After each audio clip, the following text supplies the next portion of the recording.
Right తాజా అంశాన్ని చూస్తున్నాం. జోగులాంబ గద్వాల జిల్లా ఐజ పట్టణ పరిధిలో భారీ అగ్ని ప్రమాదం సంభవించింది. డ్రిప్ ఫ్యాక్టరీలో కరెంటు షార్ట్ సర్క్యూట్తో మంటలు వ్యాపించాయి. మంటలు భారీగా విస్తరించడంతో డ్రిప్ పైపుల ఫ్యాక్టరీ పూర్తిగా దగ్ధమైంది. ఎగిసి పడుతున్న మంటలను ఆర్పేందుకు అగ్నిమాపక సిబ్బంది తీవ్రంగా ప్రయత్నిస్తున్నారు. భారీగా ఆస్తి నష్టం ఉండొచ్చని అధికారులు అంచనా వేస్తున్నారు.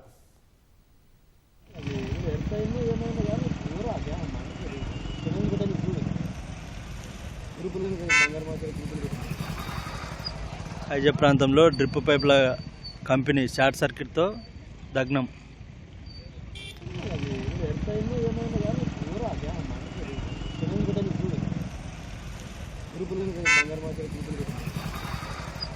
ఐజ ప్రాంతంలో డ్రిప్ పైపుల కంపెనీ